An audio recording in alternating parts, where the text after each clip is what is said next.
This is Studio 809. Hi, everybody. Welcome to the Outdoors Hiking Bob podcast. I'm your host, Hiking Bob Falcone. You can find me on my website at hikingbob.com, which has links to my social media, my now returned columns to the Colorado Springs Independent, all the other podcasts I've done, and also my photography website. And if you'd like to send me a comment or a question or a suggestion for a topic or a guest, you can do that there also at hikingbob.com. And also you can sign up for my free newsletter, which comes out once a week and covers things that I don't cover in the column or on the podcast, or any other kind of news of interest that might be applicable to outdoor recreation. All that at hikingbob.com. Today we're going to have a fun interview with an author who just wrote a book, and I think you could probably call this book The Definitive History of Cheyenne Mountain. It's P.J. Anderson. P.J., thanks for being here. The book is Cheyenne Mountain, Here's Looking at You. Thank you, Bob. Thank you for the invitation. Absolutely. So I've looked at this book. I was here when you had a book signing here, and we're doing this today at Cheyenne Mountain State Park. We're looking out the window. Cheyenne Mountain is right over there, that big looming mountain right to our west. And you had a lot of great stories about Cheyenne Mountain. Tell us about your background and your history with this park and with Cheyenne Mountain. In the mid-1990s, I was hired by the grandson and granddaughter of the original homesteaders of much of the top of the mountain, Myra Benjamin and Bert Swisher. Their grandfathers, or Bert Reisig, their grandfather and grandmother were also Bert and Myra Swisher. And at issue was the 13 acres that their grandfather had sold to Cheyenne Propagation Company, the owners of the antenna farm, in 1959. The following year, they sold an additional 13 acres to Cheyenne Prop, and there was a 2-page non-compete agreement at issue, which precluded the ability of the Swisher family to put additional antennas on the surrounding property. I was hired to look into the legitimacy of that 2-page agreement, which was, the original was missing, it hadn't been notarized, it wasn't recorded for 37 years, so there was some skepticism as to how legitimate it was. A little questionable about whether that's actually legit. Yeah, and to this day I will never know. Yeah. We brought in handwriting experts. We did a lot of things. Turned out that Cheyenne Property inadvertently built 2 antennas off their property onto our property due to surveying issues and confusion. So they had broken the covenant themselves by accident. Long story short, we settled a week before trial in 1999, and we agreed not to put more antennas up there. We had learned in the meantime that there were 46 antennas up there, all on long-term leases. It was going to be difficult to start up a new business, and we agreed not to put antennas up. They gave us the right to use the road at no cost up the backside of the mountain, gave us the right to hook into the electric power that had been run up there, and gave us some cash. We then used the cash to buy what we called the Dixon property, which is adjoining what Mr. Swisher had originally homesteaded. And I'll get into that in a minute. But we put the property back together again and used the cash. And at about that same time, this was 1999, 2000, the state and the city were working on buying the JL Ranch down, what's now part of the park down below the mountain. And so we knew the Cheyenne Mountain State Park was coming. And Bert and Myra we all would prefer the top of the mountain be part of the park, but it got put on hold for almost 10 years. We had it pretty well worked out by 2003, 2004, and then Doug Bruce challenged the top's tax and was successful in district court and then got reversed on appeal. But that held us up for 2 or 3 years. We finally, in 2007, we ended up putting 9 conservation easements in place, 1 per partner per year over 3 years. And by putting conservation easements in place, it was a mechanism to sell tax credits, and that would lower the ultimate price to the city and the state for the mountain. But it was a struggle for a lot of years there, and we put a master plan together. We could have done 23 35-acre home sites up there with beautiful views and homes all along the ridge lines. And that was kind of our backup plan, but it was definitely a plan B or plan C. So it was successful. I had nothing to do with the park. There was a Gazette article in April that Seth Boster did. It was a great article on our book. And he mentioned that I had something to do with the park being organized in 2000. I did not have anything to do back in that time. I did have a lot to do with the mountain being put into the park. Sure. That was my focus. I ended up with 3 4-door filing cabinets full of information, and trying to promote the mountain for a park. We had environmental studies done. We had a lot of work done, and I ended up with, as I say, 3 4-door filing cabinets and a lot of boxes full of historical documents going back to the original homestead days in 1917. And at the time I was 76 years old. I'm 77 now. And I figured I better try to memorialize this, put this stuff together, because if it doesn't get done now, it's probably not going to get done. Right. So I think there's 13 chapters in the book. 3 of the chapters are almost verbatim from promotional materials we put out when we were trying to promote it for a park. The trails chapter, the fire chapter, the ecology chapter, the geology chapters. I had a lot of information to start from. And so that's how I got started doing it. And every week I'd work out another chapter and go to the library and do research, and just had a lot of fun with it. Cool. And my son is a co-author. He's an environmental attorney in Atlanta. And from the time he was about 10, he and I hiked the mountain, I think, darn near every square yard of the mountain we've been on at one time or another. And so it was great to have him grow up and do that together. I even had him work on the Dixon Trail with some of his Manitou High School buddies for 2 summers, the upper part of the Dixon Trail. But that's how I got started. Cool. So let's talk a little bit. You mentioned some of the trails, and this is an outdoor rec podcast, so we talk a lot about hiking and stuff on there. There's some names that you mentioned that are probably familiar to hikers in this area, one of which is Dixon. So there was a Dixon property up on the top of the mountain. Was there a trail there from like the JL Ranch side where the park is now to what the Dixon property was? Did it follow the current Dixon Trail, or was that new, or how did that come about? Yeah, good question. The Dixon Trail was there. There were 2 cabins on top of the mountain that were built, one in 1906 and one about 1918. Turns out Mr. Swisher built both of them. One of them we've all called the Dixon cabin. That's the one at the end of the trail there when you get to the top there? Yeah, it's actually in the middle valley on top, and the Dixon Trail goes up into the far easterly valley. Then you go up over that ridge and you come down to the Dixon cabin. And Dixon, long story short, the Homestead Act changed in 1916, and there was the government office in Pueblo, land office, was swamped with people applying for homesteads and patents. It turns out Dixon had applied for his homestead about 3 weeks before Mr. Swisher did. Nobody knew that at the time. Dixon had never been up there. He was homesteading a place out in the city of Fountain, and the rules changed in 1916. You did not have to live on the property. If you could have non-contiguous pieces to homestead at the same time. Long story short, Swisher didn't even know about the Dixon application until 4 years later. Oh. And Dixon shows up and says, "No, this is mine, and this is my cabin, and this is my 240 acres." And thank you for building a cabin for me. Yeah, exactly right. And the cabin remains are still up there, and they're on the trail. But Mr. Swisher hired attorneys. He wrote the President of the United States. He tried to get it turned around, and the government admitted they'd been dead wrong and apologized, but Dixon had beat him in time, so that Dixon prevailed. Both of them got cattle up there. Dixon's cattle went up what's now the Dixon Trail. Basically, it's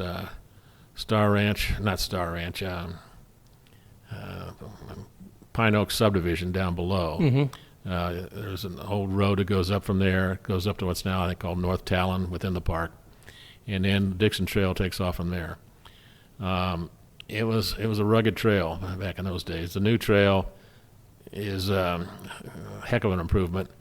I still can't picture, though, taking cattle even up the new one. Yeah, it's. I've got pictures of burros, and there's another story that went along with that. The subsequent owner of the Dixon property, a guy named Sam Morelli, who happened to be a friend of mine, sued Cheyenne Propagation for the right to use the road on the backside of the mountain. Cheyenne saying their land was landlocked.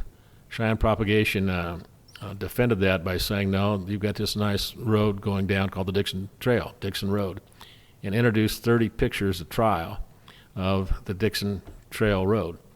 The judge held for Cheyenne Prop, said, you got another way of getting down here, and ruled against the Dixon property. Huh. Well, in reliance on those pictures, I went and got the pictures from the courthouse. It looked like a nice track wagon road. And my son and I decided to hike down it one morning. And we left the car at the bottom, got a ride to the top. I told my office I'd be in by noon. Well, we went down from the Dixon cabin thinking, and there was a two-track went down a ways. We thought that was on the Middle Valley. We thought that was it. The pictures, I later found out 28 of the pictures had been taken in the first half mile down below. The other two were a few flat spots up above. Totally misleading. Yeah. But it worked for a Cheyenne Prop. I'm picturing that and going, there's no two-track from the top to the bottom on this side. Yeah. No, Liz Klein and Robert Hudak and I remember at least 3 times we tried to hike it and put ribbons up and mark it. This would have been early 2000s.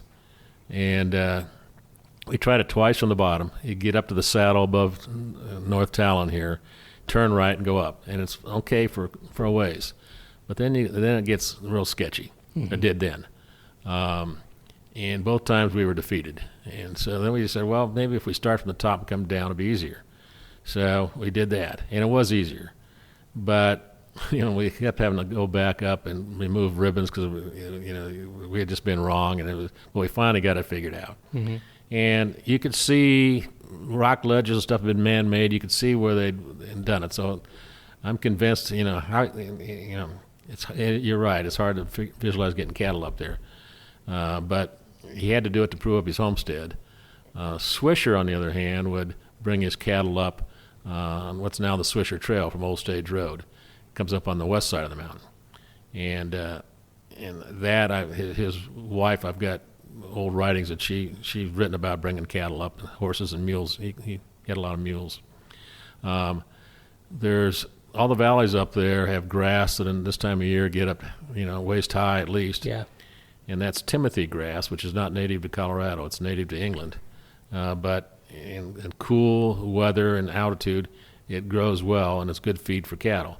So all the grass you see up there is not native. Yeah. It's what they did to for feed. I always wonder about that because you get up to where the Swisher cabin used to be, and it's like up to your hips. Like, yeah, where's this grow around here? And I never put a whole lot of thought into it, but I always remember that this is kind of odd to have grass up to your hips up in here. Well, for these conservation easements, I had to have very thorough environmental studies done. And a Boulder firm came in and said, by the way, this is not native grass. And that's where I didn't know. Gotcha. I've seen it I'm 6 foot tall, and I've seen it over my head. Wow. There's been some summers where it's been over my head. So anyway, the Dixon Trail, I went down it 2 years ago, and it's night and day. I would say a third of the Dixon Trail is new, 2/3 is the old Dixon Trail, something along those lines. Right. It's Kent Olby, who I think you probably know Kent. He was on the TOPS working committee in the Parks Board. Kent said we hiked it one time. He said, this is like a mini bar trail. And there's some similarities to that. It's not easy. But anyway, it's Dixon sold his property, ended up going to Morelli. And then we settled with Cheyenne Propagation. We bought the Dixon property, and Bert and Myra thought their grandparents would be very happy to get the property put back together again, and we're very happy to see it end up being a park. And so, and even the park, it's Dave Phillips. I don't know if you know Dave. Dave's a Pulitzer Prize-winning New York Times. I know of him. I've never met him. Yeah. Dave worked for the Gazette for years, and we were at a standoff trying to get this thing over the hump for the mountain being part of the park. Well, one Sunday morning in 2005, on the front page of the Gazette, Dave had an article run. It had a picture of an architectural drawing of a proposed visitor center here at the park for $5 million. Might have even been $7 million, I forget. And on the picture, he drew an arrow to this, and he called it the Taj Mahal. And they drew an arrow towards the mountain. He says, "Which would you rather spend $5 million on?" And I'm told the next day, city council members were calling park staff, says, "Get this deal done." Yeah. It wasn't even a close call. It ended up with a nice visitor center, but the state, it really wasn't a city, the state parks really wanted to, they were kind of overdoing it, in my opinion, on a visitor center. I remember that controversy because they were building this park at the time, and they were throwing everything in it. And it was going to be that, like an event center, they're going to build further up the road here, which is now going to become some campsites. That big flat spot that we should drive up the road. I think it's the same place we're talking about, and they were going to be an event center, and everybody's like, "Who wants this up here?" And they have a nice visitor center at the bottom of the trail of the park where I think it belongs. It's in the right spot. The story I heard was the GOCO folks, the lottery fund folks, finally told the state, says, "That's enough." Yeah, you spent enough. I remember that whole contrary. You spent enough money on this park. It's a beautiful park, and at the time it was the newest park. And well, I mean, the park, I think it gets something like 70% of its budget gets from user fees. Right. Unlike city and county parks that are tax funded, I think almost exclusively. Yeah. And it's been a real success. Yeah. And I'm all for it. But it's just, anyway, that's what got us over the hump, is that Sunday morning article. And I attribute Dave in the other story right at the top of the Dixon Trail is the old T-33 jet plane crash. Mm-hmm. And it's we thought it was a fuselage there. We always walked by and looked at, and there's parts all over that valley. It hit hard. Turns out it's a tip tank, a fuel tip tank, not a fuselage. But my son and I used to go to Zizo's costume store downtown, and we'd get styrofoam head and put aviator goggles and aviator hat on it and put it inside of that. Well, Dave Phillips reminded me of the time he was up. We had him up there doing an article. And his photographer looked in there and jumped up, dropped his camera. Oops. Dave said he never would give us on that. Maybe you should have warned him there was a prank going on up there. Yeah, we took a lot of tours up there. Lee Milner, you probably do. I know Lee, yeah. Lee was another one that was extreme. We even got to the point where we started putting batteries in so the eyes would light up. we got Lee on that one. Oh, God. It seems to me, you talked about the Dixon Trail being part new, part old. It seems like when you're coming up from the bottom and you get to that point where horses and bikes can't go any further, my impression has always been from that point to the top seems like that's an older piece of trail. Is that the section you're talking about, especially with the bar trail? It's a mix. Yeah. From that point going up, you got to cross over some drainages, and it gets real narrow and tight. And there's some really tight switchbacks. Yeah, and those are pretty much in the same place. They just improved them. Okay. It's my recollection.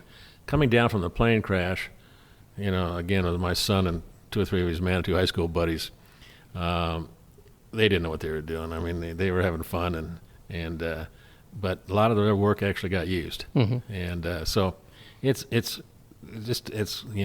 very difficult. I know there was a debate about whether to have bicycles or horses up there, and it's just not, it's just not doable. Yeah, there's a reason why they stop at that point, because like I said, those tight switchbacks, I don't know how a horse would even, I'm not an equestrian, so I'm probably wrong, but it seemed like getting them around some of those tight bends would be a little difficult. My son was on the United States trial bicycle team. I went to Croatia one time. He said, "Dad, we could do this too. We could do it, but only guys like jump off roofs and stuff on bikes could, feel safe on that trail." Yeah, it's the weekend person would probably have some difficulty up there. Cool. Anyway, going up the Dixon Trail, to promote the area for the park. I mean, at the time, almost nobody, even now, really. It's so hard to get up there. And the road on the backside, before the Dixon Trail was rebuilt, was not open to the public. And our challenge was to get people up there, city council members, state parks people, people that are going to be voting on this, to see it. And so in 2005, we had a party and invited 150 VIPs, if you will, Saturday afternoon, and I had a catering company, Garlic God's catering company, come in, and I had Waste Management deliver 2 outhouses, or whatever the proper word is. We set up in the far easterly valley, which is hard to get to, but we had over almost 150 people there, and most of them parked on the west side. They all parked on the west side, had hiked across the mountain, and it could not have been a nicer Saturday afternoon. Lyda Hill was there. There was an Air Force Academy home game, and a bunch of jets flew over right in the middle of our lunch. Oh, that'd be pretty cool. It was. Lyda says, "PJ, how did you get that done?"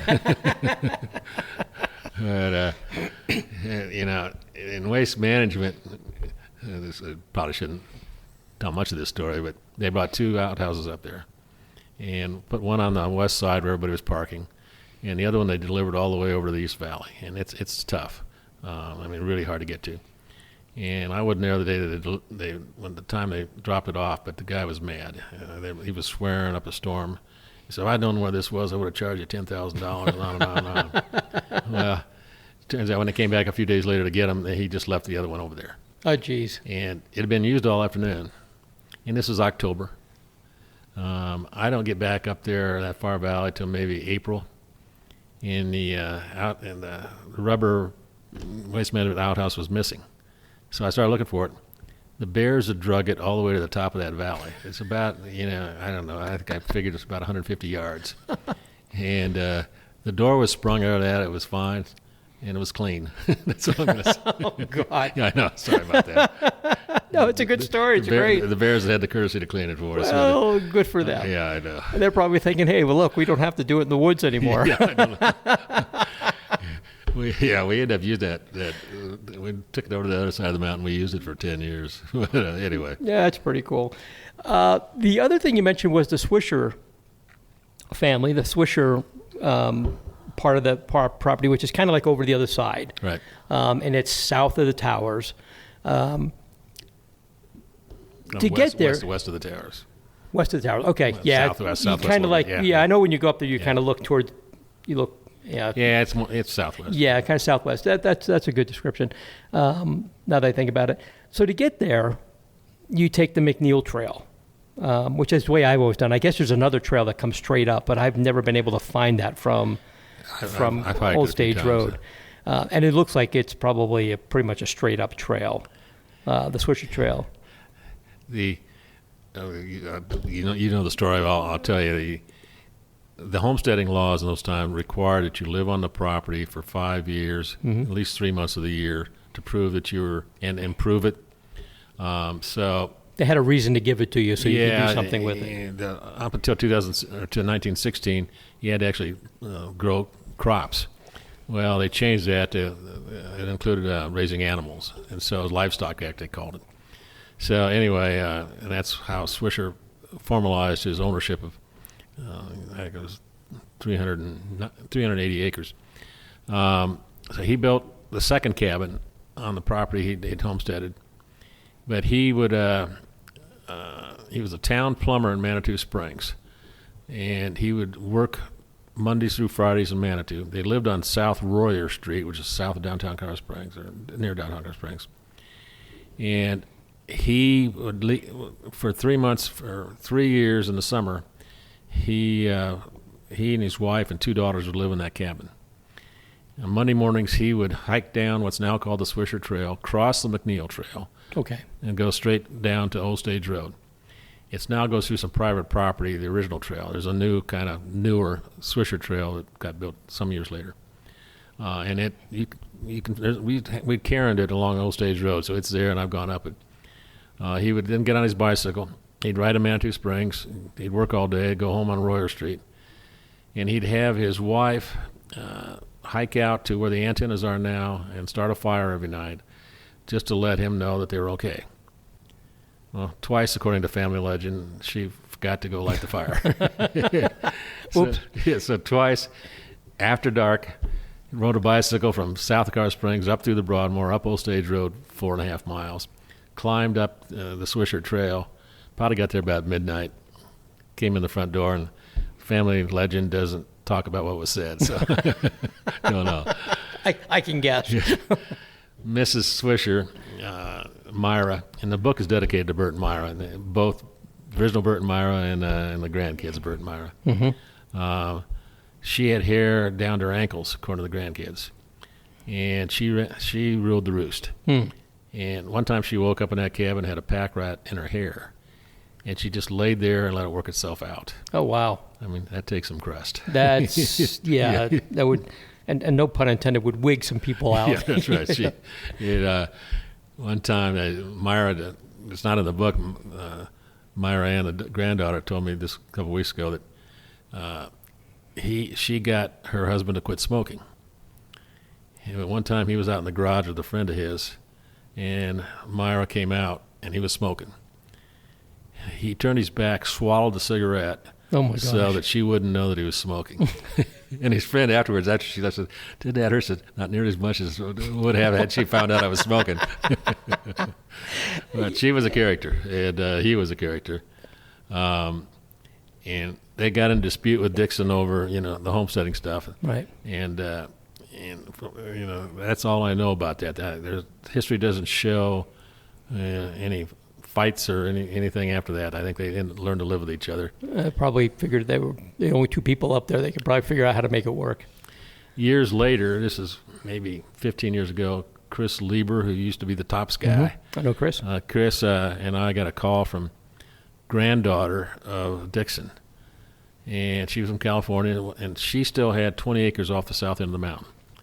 The sisters had all sold that land to part of the park, but she hung on to 20 acres, and she wanted to see it. Nice gal. So Chris and I met her and her daughter, and we went up top of the mountain, and we hiked down, almost got to her 20 acres. We couldn't get, it was just too tough. And she had some lung issues, and we decided, but she saw it and realized no vehicular access was possible and whatever. Right. But she remembered when she was a little kid riding up there on mules and sitting in that front porch of that house, a screen porch, she said, and she remembered it, pointed out where the porch was, and told me the story about the frogs, which Dixon wanted to become the frog leg king of Colorado Springs. The frog legs were a real delicacy, a French delicacy, and the Broadmoor wanted them. So he hand-dug 2 ponds up there, and they're still there. And he did it to raise frogs. And for several years, he must have taken them to town down the Dixon Trail. But anyway, he was the frog leg king. Frog leg king of Colorado Springs was his goal. But it was nice meeting her. Nice to hear somebody had actually been to that cabin. Is that where the what they call the Rock Creek section is on the south side, or is that not quite that same area? No, it was right by the where her 20 acres is about halfway from the top down to the bottom, Rock Creek. Oh, okay. So it's still up a ways. Yeah, it's more towards the top probably. Gotcha. That's when my son and I hiked down that trail, thinking those court exhibits, showed a nice road going down. Well, we were one drainage off for starters. We should have been to the next drainage over to the east. But it gets steep in a hurry. You get to waterfalls, mostly dry at the time, but you couldn't get around them. You had to hike back up to go around them. And my son, who's a big-time climber, says, we'd cliff out, which is kind of a term where you know it probably. You go as far as you can. Generally not a good thing either. No, not a good thing. We didn't get back into the office till 4 that afternoon. You told the office you'd be back at noon. Yeah, and it was, tears in our eyes. We knew where we were, we didn't know how to get out. Right. And we called my son's mom, and first thing she says, "What are you calling me for? Save your batteries for 911." But we finally, about 2 or 3 in the afternoon, we get down into what must have been the Blackmer Trail, the old historic Blackmer Trail, which we should talk about. And I see a horseshoe. And that's the first sign of human life we'd seen since, 6 hours. And I said, Pancho, my son was known by Pancho, and I said, Pancho, it's a sign, the horseshoe has a sign of good luck. He says, Dad, there's probably a dead horse around here somewhere. He's probably not wrong. We made it out and went to Slotsky's on South Nevada and drank about 10 gallons of water and had the best sandwiches we'd ever had in our life. I don't doubt it for a minute. In the meantime, there's binoculars and all kinds of stuff on that back up there somewhere. We just ditched everything. Oh, wow. it was weird. You know, my son tells a story in the book, and it's worth. He writes way better than I do, and he tells a story about that hike, and it's you know, he cites a book about, you probably know it as a former fireman, but it's kind of the premier book on search and rescue, and I forget the name of it right now, but we did everything wrong that day. Yeah. The other one similar to that, what we're talking about is I was leading the TOPS working committee. It's when Rock Creek Canyon came up for a lot of the lower part, east of the Forest Service, came up for sale. And as you know, TOPS has a strong policy that you got to visit the property before you vote on it. Right. And we parked our cars at the end of Rock Creek Canyon. You know, this is in from Mays Bug Museum at the end of the urban part of there, the housing part. And I drove back up, and we started here at the visitor center. No, we started at the end of Pine Oak Subdivision. And I think there's 15 of us, TOPS working committee. John Maynard was there, who was very, very instrumental in getting the original park bought from the owners. And John and I overestimated the ability of 2 or 3 of the hikers. We get up to the saddle at about 4 o'clock, maybe, and this is, I think, September, about an hour and a half later than we should have out there. So the decision was, do we turn back around, which we should have done, or keep going on and get so we can see the property? Well, we decided to go on. And we get down to the bottom, and there's a waterfall there that I'd seen before. The water's running a little higher than it ever had been. But it took us over an hour to get everybody past that waterfall. Wow. It really wasn't dangerous, but nobody wanted to get wet. And so we were throwing purses and billfolds and everything across. And by the time we got everybody past the waterfall, it was getting pretty dark. The canyons are steep. Right. And it was dark in there. So we started turning on our cell phone flashlights. And we had about another mile and a half to walk out along the Rock Creek drainage to our cars. And one by one, the flashlights are dying out on the cell phones. And we got out about 10 o'clock. Wow. And about 2 weeks later, we had a vote on whether to buy that property. And my level of humility went up quite a bit. We had a lot of discussion about that hike. Yeah. But it was a good purchase by the city. And that Rock Creek Canyon is really it's ended up being owned and maintained by the state, not the city. And even though TOPS money was spent on it, it's the best description I heard was it must be just like what Cheyenne Canyons were back before any roads or development was. It's just so neat back in there. Yeah. It's wilderness, but it's now part of the park. Yeah. You can't go up the end of Mays Bug Museum and go that road. You've got to hike in from the park. But if somebody wants to do a day-long hike, I highly recommend getting down into Rock Creek and hiking up to the Forest Service boundary on the west end. And from there, there's an old wagon road that went all the way from 115 to Cripple Creek. There was a shortcut coming up from Penrose or from the south. It was a wagon road there, and I didn't believe it. Hudak kept telling me about it, and it showed on the old ORMS maps. And it's totally wiped out now. If it's anything near the bottom, you don't see any. But just west on Forest Service, if you keep walking, it meanders up and comes out on the transmitter lane. The road goes up the back side, and it's marked pretty well. And that was the old Blackmer loop around the town. Spencer Penrose had a loop from the hotel, 2-day horse ride around Cheyenne Mountain, and the Blackmer Trail would come down in front of Fisher Canyon, come through the park, go up that saddle in the park that we're talking about on the Dixon, we call the Dixon Trail now, drop down on the other side there, and drop down into the Rock Creek drainage, come up to what's Transmitter Lane, which was basically a trail before it was built for the antennas, go out to Old Stage Road, make the corner, and then come up the McNeil Trail, then go up to what's now Cloud Camp, and then go down the Sunrise Trail to Old Stage. And that was a 2-day horse trip that Penrose would take all his buddies around. I think it would still take 2 days. Yeah, it's a 2-day road, even by ride by horse. But Penrose was a strong anti-prohibitionist. Look, I'm told there was a fair amount of alcohol on those horse rides around the mountains. So. I'm sure there was. And they might have gone to Emerald Valley Ranch too for the night, and they might have made it there that night. I was going to ask if it went around Grayback Peak or not. Not that I know of. I think it went to Old Stage and then to Emerald Valley Ranch, but I'm not sure of that. Yeah, it'd be interesting to kind of explore that one. It doesn't show on the ORMS maps, At least I don't think it does. But anyway, that's the Swisher Trail from Old Stage Road up to McNeil Trail is pretty straight up, as you said.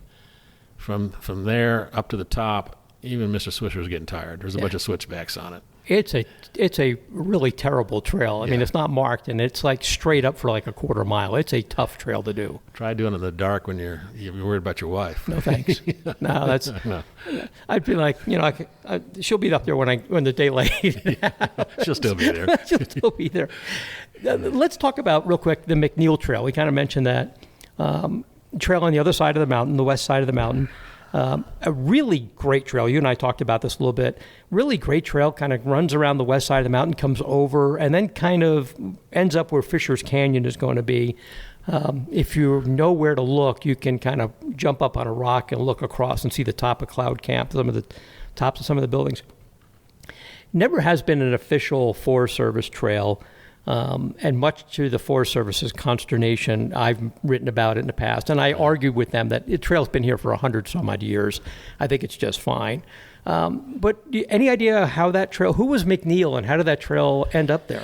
I describe all that in the book. Okay. By the way, and we're going to tell people, buy this book, because there's got to be a whole lot more information in here. There's a chapter on trails, and we used Google Earth and overlaid a lot of the old. There's a section on just picture the historic trails, and not necessarily all the modern ones, overlaid on Google Earth. And that's kind of interesting. McNeil was a friend of Penrose's. Okay. And he was a lawyer in Denver and an investor. And as I say in the book, he's one of those guys that just kept making money in one way or another. But it was named after him. He was probably on one of those trips around the mountain, is my guess. But yeah, if you go up Old Stage Road about 5 miles, there's a turnoff into the Broadmoor Stables. It has nothing to do with the Broadmoor. They're privately owned. Right. Nice operation. Does well. Just before you turn in is where you jump up over a bank on the trail. And the McNeil Trail, Ken Obie, one time we were hiking, he says, somebody must be maintaining this. And I just think there was so many horses on it in the old days, but it's a wonderful trail. Yeah. And it goes up that saddle between the North Peak, Cloud Camp, and the Middle Peak, the Antennas. If you turn left and go up to Cloud Camp, there's a great trail that goes that direction. Penrose put a water line into his old Broadmoor Lodge from just above where the Swisher Trail crosses McNeil Trail. To this day, there's PVC pipe that goes all the way up to that saddle, turns left, and parallels basically the trail up to Cloud Camp. Yep. If you turn right to go up to the Middle Peak, the Antennas, it's scrambling right now. There's you talk about the 2 or 3 large rock outcroppings there, and every time I've done it, I've probably done it 20 times. I use a different route. It's scrambling, but that trail, in my opinion, and I show a potential in the book, really makes sense with the Fisher Canyon. It would be a wonderful loop. If you could either start on the west side and come up the McNeil Trail and drop down into Fisher Canyon, or vice versa. It'd be a great loop around, be a great hike.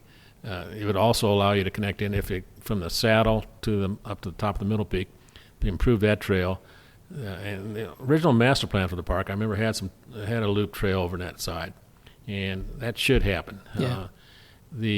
If people came up on the McNeil Trail to the top, it's 2,000 feet higher to start with than the Dixon Trail is. It's much easier. I can't wait to go from the west to the east. I know. It's not dangerous. It'd be fine for horses if the decision got made to do it. Somebody'd have to figure out how to. The state parks has a hard time maintaining the top of the mountain. They got to drive all the way around and up there. It's a challenge. Yeah. But and they charge fees here at the gate. Set up a fee system on that end, and maybe pay enough to pay for a ranger or some way to keep track of it and maintain it. It'd be a wonderful way to get to the top. I mean, the top of the mountain. I try to describe it in the book, but you look up from the plains and you see a ridge line and you see the antennas. You don't realize that there's 3 huge valleys behind that ridge, full of aspen. It's just wonderful, and it's like a geographic island. If you hike to the west side of the top, the views to the San Juans and the west side, I think they're better than the city views. There's not a bad view all the way around that mountain. And I agree. I'd like to try to get people up there. That kind of leads to one other thought I put in the book, and I've been saying this for years, and it bothers the open space purists, but I would love someday to see a gondola come up on this side. Trying to find a place where parking would be, unless NORAD shuts down, a NORAD parking lot would be a perfect spot. But every ski area here, Europe, whatever, there's chairlifts and gondolas. The open space purists, we don't ever want to have that to happen. Right. And I'll ask them about, what do you think about the power line that goes up to the antennas? And I say, what power line? Well, there's a clearing that goes right up if you look carefully enough. Yep. Most people haven't even noticed it. I think it'd be a good fundraiser. It'd just be a way to control. You'd have to be able to control how many people went up there on top. But the figure 8 trail on top, Dragon's Backbone, and all the trails, they're wonderful trails, and there's a room to expand them going to the west, as we just talked. To me, someday that's going to make a lot of sense. But we'll just have to see. Well, you talked about top working committee, and I'm on the committee now, and I'm just finishing up my 6-year limit. I have to leave in a couple of months. I was term limited in 2016. Yeah, so I'm term limited out, I think, this fall. And when we purchased the Fisher's Canyon thing, which we just did in the last year or so, one of the things with that was to eventually hook to the McNeil Trail, hook to trails coming in the Fisher's Canyon area, and then going around underneath the antenna farm and hooking to the top of mountain trails, and then coming down, with the idea being, like you said, the McNeil Trail is this nice, gentle incline instead of going straight up, and it's 2,000 feet higher coming up that side, going around, coming down the Dixon Trail. It'd be a long day hike, but it'd be a whole lot easier than going up from this side, which is a lot higher, a lot steeper and stuff. I put together, we did it twice with large groups. Start there at on Ostage Road, hiked up the mountain and down the Dixon Trail, and it wasn't that nearly as bad as you think. Yeah. It just wasn't that tough. One of those days, I told a story in the book. I think we had 13 or 14 people hiking. My wife and I went up the night before, and we took a Coleman chest with lox and bagels and all kinds of brunch items and put it in that far valley. So when we hiked up the next morning, we got over there and we had a wonderful time. It was great. We didn't eat everything. We put it back in the chest, duct taped it, and went on down. How long did that last with the bears? Well, 3 days later, I went up to get the chest. I think it was 2 or 3 days. I went up to get it. The bear had put its paw through. It was a metal Coleman chest, right through it. It's like it went through the duct tape and through the metal, and it was clean. You were nice enough to leave him food in an outhouse. Yeah, I should have got up there the next day. It's kind of what I expected was going to happen up there. But anyway, I would love to see that loop, envision it. Or if they start at Fisher Canyon and go up, I saw a map the other day. They're going to maybe meander a trail along the north side of Fisher Canyon. Yeah. And the south side, and to get up to that saddle. Yeah. And I think it'd be very doable. And I'd love to see that connect into the park. It is in the grand scheme of things, and it's been on the maps. When we were looking at the Fisher's Canyon purchase, and people from the Parks Department have been all over it, and I've been up there, come in from the Cloud Campsite, and I've hiked the McNeil Trail a number of times, and I've hiked the Dixon Trail a number of times. Being able to connect things, and one of the city Parks Department's master ideas is what they call the. And now I'm going to forget the name of it, but they're talking about a loop trail that would go around the front of Cheyenne Mountain. Chamberlain? Well, that'd be part of it. And then it would go around Mount Rosa and then come back through North Cheyenne Canyon, this big loop. And David Dietermeyer's going to be mad at me because I can't remember the name of it right now, but he had a name for it. Not Chamberlain. Chamberlain's the one trail, but it was another name for this loop. But in any case, that's part of that is using that Fisher's Canyon, and using the top of mountain could be another option there. For people who haven't done it yet, the Dixon Trail starts at the bottom of Cheyenne Mountain State Park. You have to start the Lime Kiln Trailhead. It goes up Talon, you loop around North Talon, and then you got to hike several miles just to get started on the Dixon Trail. Then up the Dixon Trail. When you get up there, you can go to the end of the Dixon Trail where the old cabin is you talked about, and turn around and come back, or you can do the Dragon's Backbone, which I will tell you, A, do it clockwise, and B, it's not for the faint of heart. Or you can do the top of mountain, which is longer but very scenic, and there are you see the valleys that you're talking about in there. It's beautiful. The kicker is you got to do it in one day because there's no backcountry camping allowed. So you've got to do this one day. This is the time of year to do it right now, the summer, because it takes a long day to do it. Start at daybreak. But if you could it's go, about 16 miles round trip.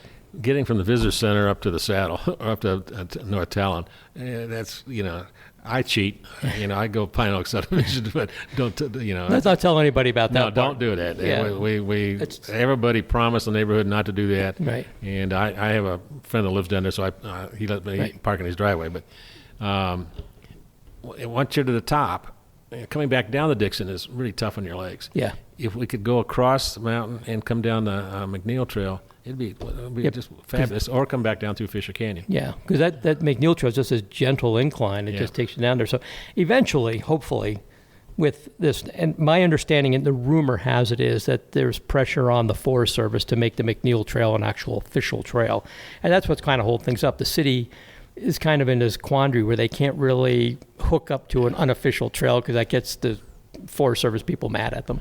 No, I've been there, done that. Robert Hudak, who's the author of the Pikes Peak Atlas, his opinion, and Orms before him, who he acquired it from, said there's a time-honored tradition of trespassing on Forest Service property, but and there is, but that doesn't make it right. Yeah. But that trail, I did a little research on it one time. I'm not so sure that trail wasn't there for 18 years before it became Pike National Forest. I got looking back at that, but it was probably U.S. government, and I'm not sure you can acquire adverse possession from the U.S. government, but I'm not sure you can't, based on what the laws were back in the 1860s, 1870s. Yeah, who knows? So, well, actually, it would be 1861 when the Colorado Territory would probably would have kicked in. Yeah. But anyway, who knows? Forest Service has usually been pretty good. If in this case, I'm sure there'd be a way to keep it maintained, so Forest Service wouldn't have to worry about it too much. Yeah, I mean, look how well it's done by itself with nobody really doing anything with it. It was obviously a well-made trail right from the beginning. To the Forest Service's credit, they've been doing a lot of work on rogue trails, and mostly newly created rogue trails, making sure they go, which I think is appropriate. My argument with them and with others and different departments has been, if the trail's been there for a long time and it's in pretty good shape, your better point is to just, let's make this an official trail. And City Parks just did that in North Cheyenne Canyon. There was some unofficial trails. They wanted to expand the trail system. They looked at it and goes, actually, this one actually is pretty good. We're just going to adopt it into the system. And sometimes that's the better way to go. I mean, you can't police them. It's very difficult to police them. So common sense needs to kick in on some of that. I could see if the McNeil Trail was dangerous and, you end up on cliffs, but it doesn't. It's just a very gentle trail. If I was Mr. Anschutz, I don't think I'd want the public inadvertently hiking up to Cloud Camp, which they could. So you'd have to, make sure that that's protected, and that wouldn't be hard to do. There are actually gates there now. So you're coming from Cloud Camp, there's gates there and signs and fences and stuff telling you you're in the wrong place. So we have a yurt on the near the antennas. We hung on to 5 acres, and we occasionally hike over and get a glass of wine from Cloud Camp.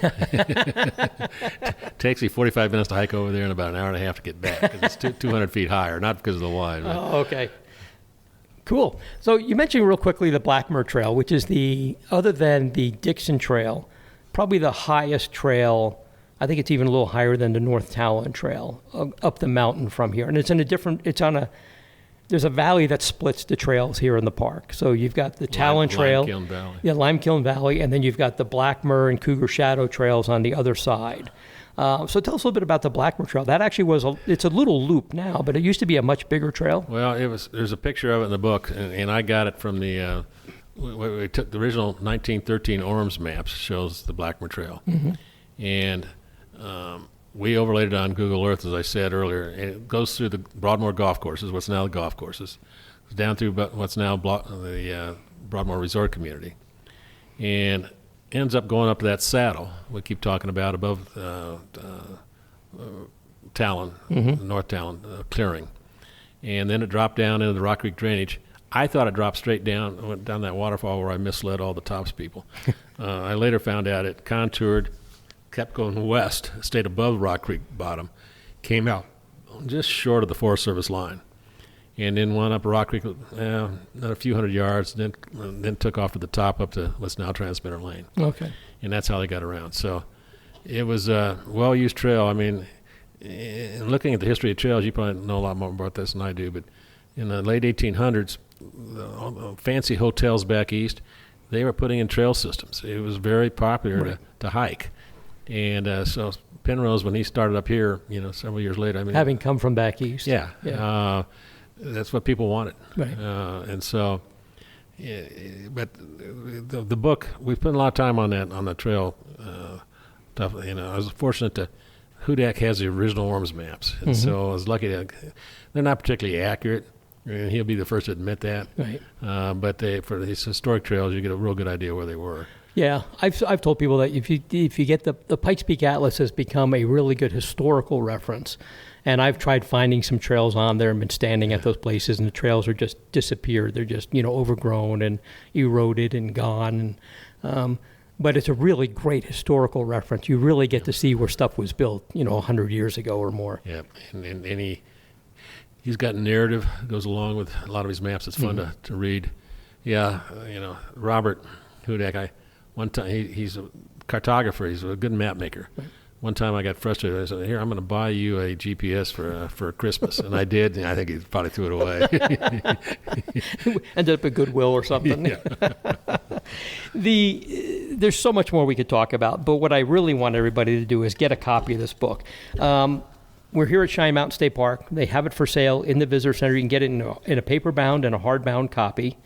Where else can they get this book? Can they order it online? Is it any stores in town? Or? Yeah, there's. First of all, we're trying just to sell. The visitor center here at the park is the only place that has the soft covers. Okay. You might be able to find an occasional one online that somebody's put on, but the hardbounds, you can get it Hooked on Books, the bookstore downtown on Bijou Street between Tejon and Cascade. And they're great to work with. You just call them, they'll ship as well. Great. If you just Google Cheyenne Mountain, here's looking at you, you'll get led to several online marketplaces, and they all come back to Doug Clausen's, the local book guy here in town. Okay. And it's about $20 cheaper than if I had used Amazon. It's this book thing is because Amazon's got to take a cut. Yeah, Amazon wanted 40% of every book. Oof. The cost of producing a book jumped high in the last couple of years. So, basically the hardbound is $90, the softbound is $50. The same exact book, it just one's kind of a commemorative and memorial, a little more of a special edition. But anybody that grew up in the shadow of Cheyenne Mountain is going to get a kick out of a lot of these chapters. Chapters on fires, the three main fires, chapters on the plane crashes. I really got into a lot of historical expeditions to the foot of Cheyenne Mountain. The long expedition in 1820 came right down up Limekiln Valley, right where we're sitting here. Mm-hmm. They were lost. They camped at what's now the Air Force Academy, and they were following Zebulon Pike's map from 1806. And we knew he was lost. Well, he was lost. But on his map, he showed Pikes Peak as a pyramid. Right. And so when Long, 14 years later, comes down the Front Range, he's looking for a pyramid.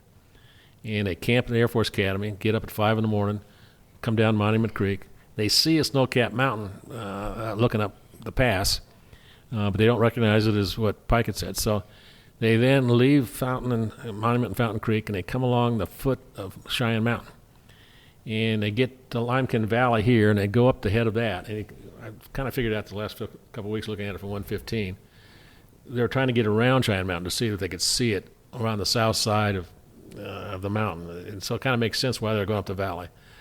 Well, the guide finally says, "I think we missed it. I think I goofed," and so they camped down here. Next day, they rode out and they went 11 miles, and some of the books show them camping at the confluence of Monument and Fountain Creek. Some of them show them at the confluence of Cheyenne Creek and Fountain Creek. But in looking at all the compass readings and everything else, it's clear to me that they end up on Fountain Creek about 4 miles south of the city of Fountain. Okay. It was the first scientific expedition to the Rocky Mountains, and he had an artist with him, Samuel Seymour. And Seymour did a watercolor, which is the first ever pictorial record of Pikes Peak. And he called it James Peak because the James was part of that expedition was he and two others were the first to get to the top of Pikes Peak. They camped for 4 days south of Fountain. Well, anyway, there's a picture of Pikes Peak with Cheyenne Mountain in the foreground. And I ended up tracking that down, and it's in a modern art museum in Boston. And you can order them from there, and it's a wonderful watercolor. Mm-hmm. But I enlarged it, and I walked up and down Fountain Creek 2 summers ago, trying to figure out where the camp was. Just looking, I could see where the lines were from, all the various mountains. And I swear I got within 100 yards of it. I'm really real close.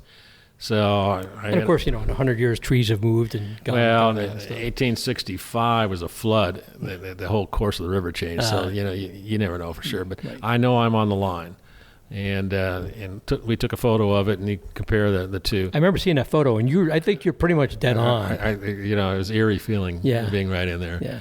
But the painting was misattributed until 1978. For 150 years, it was attributed to the wrong artist. Nobody put it together with a long expedition.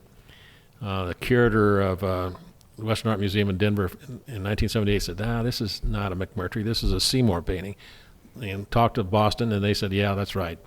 So it's now been properly attributed. Oh, that's good. And found again. And I hint in my book that those in the worlds of museums and art, thinking about Mr. Anschutz, ought to talk to the Boston Museum. Get it out here on loan, if nothing else. Yeah. It's the first ever pictorial record of Pikes Peak and Cheyenne Mountain. It should be down at the Art Center. Yeah, exactly. Now, disappointingly, it makes sense, but the original painting is 4.5 inches by 9 inches. Right. And if you're riding on horseback for months and months, you're not going to have big rolls of paper. Right. So it makes sense. And a big easel or anything like that. But it's all the rest of the Seymour's paintings on long expeditions, everybody knows where they were taken, and there's been a lot made of it. Right. This, I feel pretty good about hopefully finding this spot. That's pretty cool. Well, I've seen the comparison you do with the photo you took in the picture, and they look like you're dead on to me. You're talking about a pyramid-shaped thing, and I think a mountain, and I think, Pike just did that as a matter of just, he couldn't draw. Yeah. But the closest thing that comes to that, the more I think about it, is Mount Rosa is kind of, was he just being lazy, or was he looking at Mount Rosa? Yeah, good question. I don't know. Because that's the closest thing that looks like a pyramid. I'm just in the middle. My publisher, Don Calas, who's Rhyolite Publishing, I really lucked out finding Don. Yeah. He's not only a good photographer, but he's a heck of a publisher. Yeah. And it's a hobby late in life. But he did the Adaman book, and he did this. But he did about the history of the Kingsley family. And it was Rose Kingley is who Mount Rosa is named after. Oh, is that who it is? And I just read that last night, reading through this book. Huh. It's the book concentrates on how Palmer raised money for his railroad, and it really wasn't British money; it was Dutch money, and it's interesting stories. But the other part that Mount Rosa is in, Fremont came through in 1843, and he came down from Cherry Creek from Denver. There was no game along the Front Range.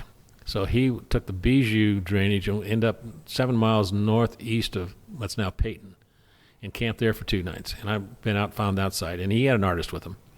And I think there's a picture in the book. I think I put it in at the last minute. And that shows Pikes Peak, and you can see Mount Rosa real well now. Mm-hmm. Then he went to, from there the next day, he went to the wagon road from St. Vrain to Bent's Fort. And I'm working with a bunch of historical guys. You probably know them. The old Cherokee Trail that came up Jimmy Camp Creek. And where exactly was Jimmy Camp? And did Fremont visit Jimmy's camp on the way through? We're all trying to put all that together. There's a bunch of rabbit holes once you get into a lot of rabbit holes, a lot of research, too. Awesome. PJ, thank you so much for spending some time talking to us about the book. There's so much more. It's fun. In here. And come to the state park and spend a day at the state park and spend a long day if you want and hike up the Dixon Trail. It's not for the faint of heart. It's a long day. But if nothing else, come in the visitor center, grab a copy of this book. This is where they have the soft cover copies and the hardcover copies. I believe there might still be a few in there with your signature in them. So you may want to check and look for one of those. But the book is called Cheyenne Mountain. Here's Looking at You. P.J. Anderson and Patrick Anderson, your son, helped you write this book. It is a really great piece of work. and a great history on it. So, PJ, again, thank you so much. Thank you, Bob. Nice to meet you. And thanks, everybody, for listening to the Outdoors Hiking Bob podcast.